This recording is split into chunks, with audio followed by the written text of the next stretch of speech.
sini saya akan menjelaskan tentang anak zaman now ya. Anak zaman now ataupun zaman sekarang, cerdas teknologi tapi kurangnya empati. Nah, judul ini menggambarkan fenomena nyata yang terjadi pada anak-anak dan remaja masa kini. Terus ada dua sisi yang ingin saya jelaskan. Yang pertama, cerdasnya teknologi.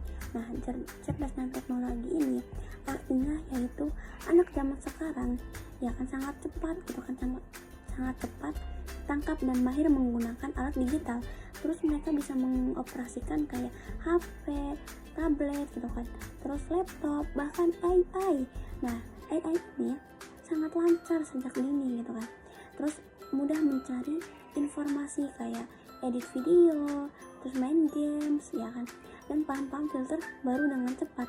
Nah, singkatnya mereka pintar secara teknis dan kompleks gitu. Dan yang kedua yaitu kurangnya empati.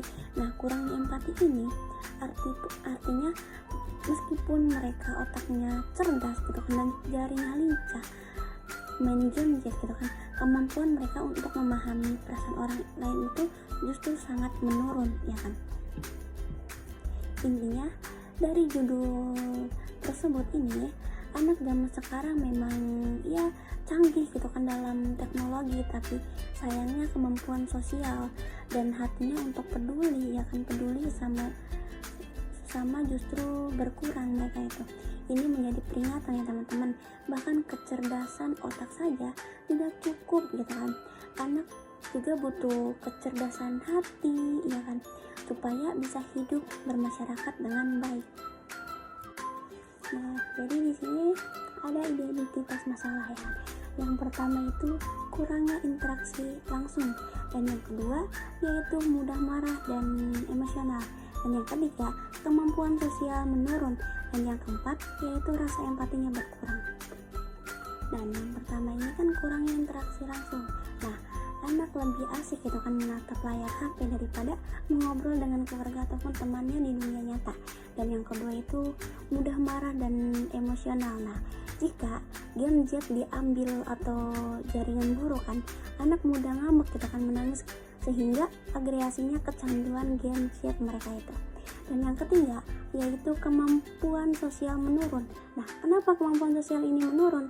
Karena anak jadi sulit membaca ekspresi wajah mereka gitu kan, dan bahasa tubuh orang lain karena jarangnya bertatap muka mereka itu. Fokusnya terhadap HP. Dan yang keempat yaitu rasa empatinya berkurang. Nah, rasa empatinya berkurang ini anak menjadi kurang peka terhadap perasaan orang lain karena merasa aman gitu kan, dan anonim di dunia mayanya. Nah, selanjutnya ini landasan teori, dasar analisis teori interaksionalisme ya kan, yaitu sosial. Nah, di sini ada gambar Lev Blavatsky. Nah, jadi menurut pendapat saya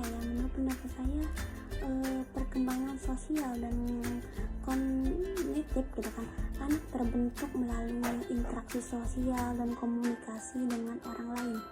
Jika anak terlalu lama menghabiskan waktu dengan gadget ya kan, proses belajar mereka itu dari orang lain gitu kan menjadi terganggu ya kan. Akibatnya kemampuannya itu bersosialisasi itu dan mengelolanya emosi anak tidak berkembang secara optimal gitu kan. Nah, jadi dari slide ini saya menampilkan foto ya, kalian bisa terlihat fotonya ini Lev Blavatsky. Nah, beliau ini adalah ahli psikologi yang mencetuskan teori interaksionalisme gitu kan, sosial. Nah, menurut beliau anak tidak bisa berkembang sendiri, tapi harus melalui interaksi dan komunikasi dengan orang lain. Itulah sebabnya kalau anak terlalu sering main HP dan jarang ngobrol kan, itu perkembangan sosialnya itu bisa terganggu mereka itu. Nah, solusi praktiknya ini apa yang harus dilakukan? Yang harus dilakukan itu yang pertama. Nah, di sini solusi ini yang harus dilakukan bagi orang tua ya teman-teman. Nah, bagi orang tua ini kayak terapkan aturan aturan screening tim gitu kan, aturan batasan waktu main HP mereka. Terus yang kedua, terus selalu dampingi anak saat bermain game biar supaya mereka tidak menonton yang aneh-aneh. Dan yang kedua ini bagi guru. Nah, bagi guru ini harus membuat pembelajaran di kelas semenarik mungkin ya, agar siswa tersebut lebih tertarik ke materi daripada mereka tertarik ke HP atau gadget. Nah, terus seringnya adakan kayak kegiatan diskusi, kerja kelompok, dan praktek langsung gitu kan, agar mereka itu paham dengan materi tersebut, bukan karena paham di HP ya teman-teman. Dan yang ketiga ini bagi lingkungan. Nah, bagi lingkungan ini ajak anak lebih beraktivitas fisik di luar ruangan dan bermain secara tradisional. Kumpulannya yaitu teknologi ini bagus kan, dan memudahkan hidup, tapi harus digunakan dan dengan bijak.